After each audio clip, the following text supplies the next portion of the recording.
Hello friends, आपका रॉय सिक्खो YouTube channel में आपका स्वागत है।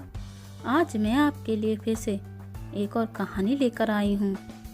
कहानी है तोते की श्राप की वजह से माता सीता को सहना पड़ा था यह कष्ट। कथा के अनुसार माता सीता बाल्यावस्था में अपनी सहेलियों के साथ बगीचे में खेल रही थी। वही बगीचे में एक तोता का जोड़ा पेड़ पर बैठा था। तोता का जोड़ा भगवान राम और माता सीता के बारे में बात कर रहा था। उनकी बातों को सुनकर माता का ध्यान उन पर गया। मादा तोता बोल रही थी कि अयोध्या के राजकुमार राम काफ़ी प्रतापी राजा होंगे, उनसे माता सीता का विवाह होगा। तोते के मुख से भावी पति का नाम सुनकर माता सीता अचंभित हो गई। उन्हें अपने बारे में और जानने की इच्छा जागृत हुई, इसलिए उन्होंने अपनी सखियों से कहकर दोनों पक्षियों को पकड़ लिया। फिर उन दोनों को पुचकार कर पूछा कि भविष्य के बारे में इतना ज्ञान कहाँ से प्राप्त हुआ।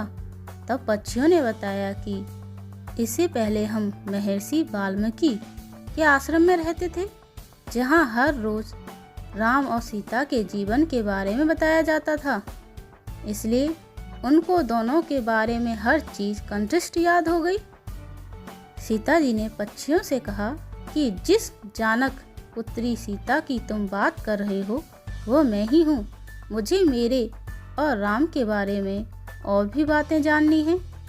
तब नर तोता ने कहा कि हे सीता, आपका विवाह अयोध्या के राजा दशरथ के ज्येष्ठ पुत्र राम के साथ आपका विवाह होगा और आपकी जोड़ी तीनों लोकों में सबसे अद्भुत होगी। सीता जी सवाल पूछती रहीं और दोनों तोता जवाब देते रहे। सीता जी ने कहा कि जब तक मेरा विवाह नहीं हो जाता तुम दोनों मेरे साथ राजमहल में रहोगे और तुम वहाँ सारी सुख सुविधाएं मिलेंगी। सीता जी की बात सुनकर तोता का जोड़ा घबरा गया। तब नर तोते ने कहा, हे जनक पुत्री, हम गगन के पक्षी हैं, इसलिए पिंजरे में बंद रहकर हम जीवित नहीं रह पाएंगे, इसलिए हमको आज़ाद कर दीजिए। तोते ने इसके लिए बहुत याचना की। तब सीता जी ने नर तोते को छोड़ दिया, लेकिन मादा तोते को नहीं छोड़ा और कहा कि यह मेरे साथ रहेगी।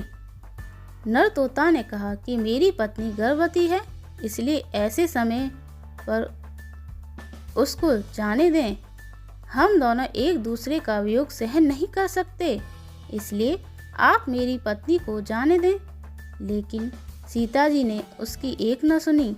इस पर मादा तोता को बहुत गुस्सा आया और श्राप दिया कि जिस तरह तुमने गर्भावस्था में मेरे पति को मुझसे अलग कर दिया, वैसे ही गर्भावस्था के दौरान तुमको भी पति वियोग सहना पड़ेगा। इतना कहते ही मादा तोता ने अपने प्राण त्याग दिए।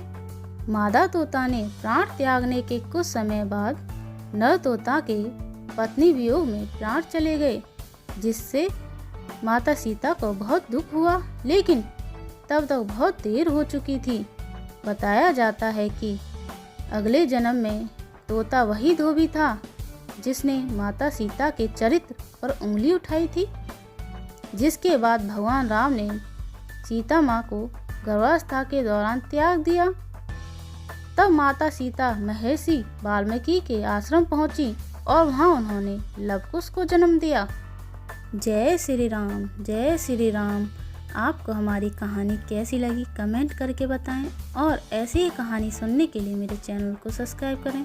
Thank you.